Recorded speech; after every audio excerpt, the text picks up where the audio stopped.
Okay, for this video, I'm going to go over the steps again for programming our cells. So this is at the point right before we're about to cut and paste. So some of you guys were following along and you were having no problems here and you were cut and paste.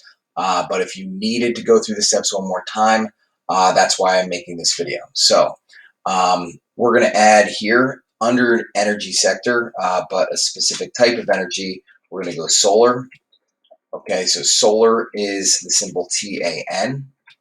I'm going to actually go over a few steps and I'm going to go to the price here. So remember, we want to get today's price, and today's price is going to be imported from Google Finance.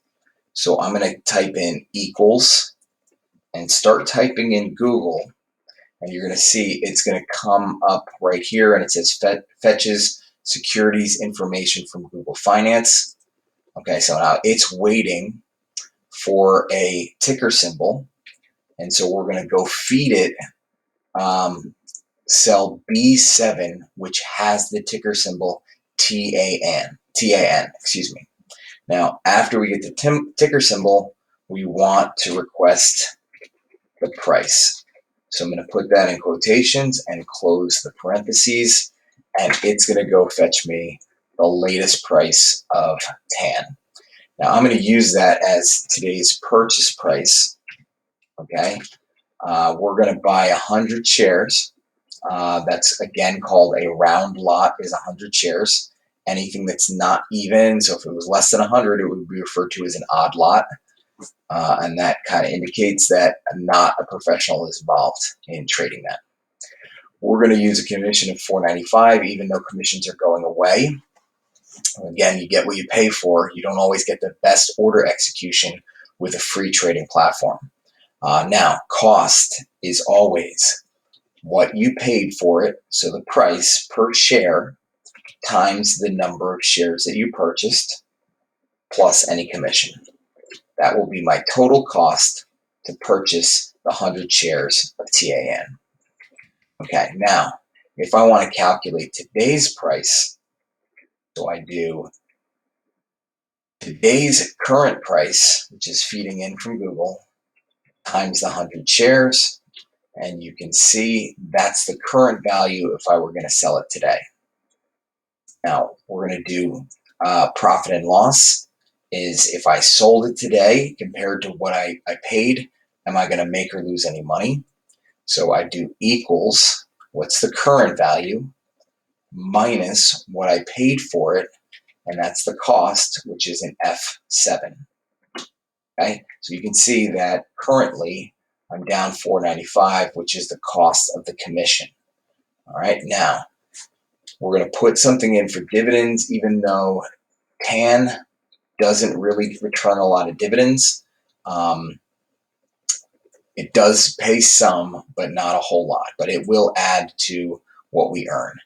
Now, our total return is always the profit and loss. Oh, excuse me, we're going to need parentheses here. The profit and loss plus any dividends paid divided by what you paid for it, which is our cost right here. Now, you may not have this programmed yet. I already did a lot of my cells, but you would just tap the percent key and it'll put it in a percent.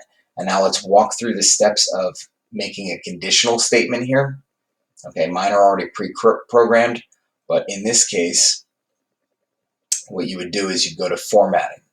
Now, another thing too, in order to get the parentheses around a negative value, you would go to format number accounting, and accounting gives you those parentheses when dealing with a negative value. Now we want to do a conditional statement, so we'll go to conditional formatting. Conditional formatting. Now, it's going to give you a chance to add the rules. I've already added the rules, so I'll just walk you through the steps here. You would select add rule, and this is just I7 that would apply to. You'd go to format rule and say, I want, if it's greater than 0, I'd like to fill it with green. If it's greater than 0, we fill it with green.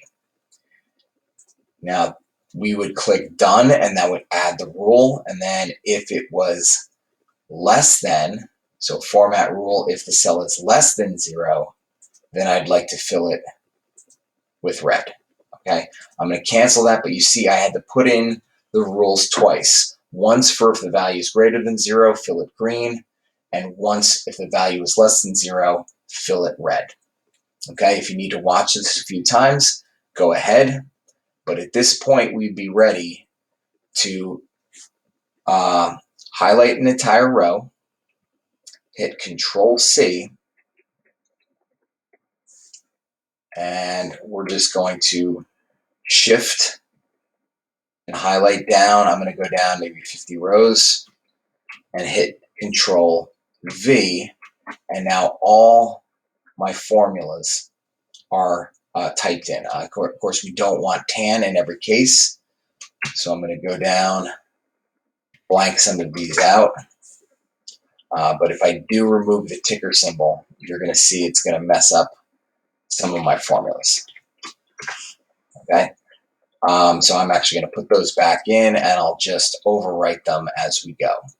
All right, so now you're ready to rock, and now in the next video, I'll start talking about the different sectors that we want to start paying attention to.